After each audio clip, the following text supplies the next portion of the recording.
Sinn Féin yesterday talking about we should have a border poll within 5 years. Exactly. On that note, Gina, Well, I think that's what they're all very much on the top of everyone's agenda now. And I think that's one of the concerns that you have to pay attention to. How do you message that? How do you prepare people for what the economic cost of that's going to be? Not just the idealized idea of a unified Ireland, but I think it's important to note too that Sinn Féin didn't run primarily on this. In fact, they hardly talked about it at all. They really were sticking to the bread and butter issues on cost of living and jobs and unemployment and housing. And that's also what the Alliance, I think it's important to talk about the numbers, the 17 seats that were picked up by the Alliance Community Party, and that's also on economic issues. So the economic issues of what drew people out to the polls in the vote, as well as what might draw them out to the border poll as well, are very important. And the Alliance Party, of course, double its representation. And that is very telling as well, because it's kind of will counterbalance the Nationalist and Unionist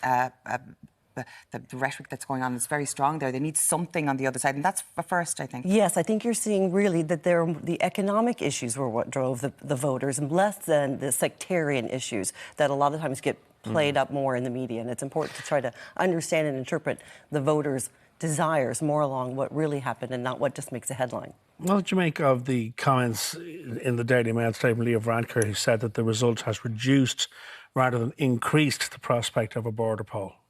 Do you think there's an appetite for a border poll? But I think that's I think he's interpreting the tea leaves in that proper way about the economy and what are the issues to the people. It's not about a unified Ireland. It's not about unionists versus nationalists. It's about, hey, we need housing. Hey, we need jobs. Hey, our economy, 6 years since Brexit, and Northern Ireland's been really feeling the squeeze since Britain left the EU. The Sunday Independent as well, the poll 51%. I would have thought that number would have been higher. But it's and if you get into some of those poll details, if you were to say, well, of the people who want the border poll in the next 5 years, how many people would vote for it? It's under 60%. So you have to look at it and say, well, look, are we actually going to say we're having the border poll? If you're going to have it, you would want to win it on the nationalist side and here in the south as well. That's not a convincing number by any stretch of imagination. And as Gina said, people of Northern Ireland are not looking at this issue right now. They're not looking at the Brexit protocol. They're not looking at the border issue. They're looking at day-to-day cost of living, health, education. And where the Alliance Party made ground was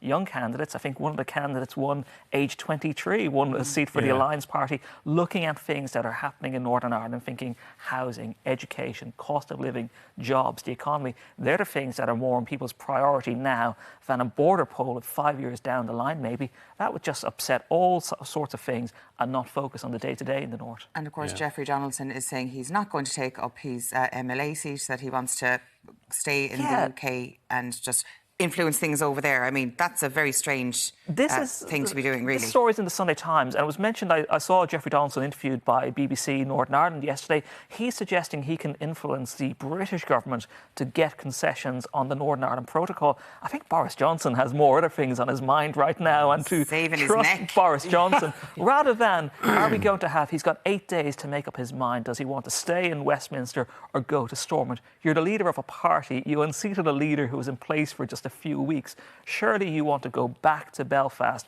go into that Stormont Assembly and take your place out there as Deputy First Minister. It's a hard thing to swallow for the DUP, but surely it's better off to be in Northern Ireland dealing with the day-to-day issues than focusing on things that just nobody up north is talking about.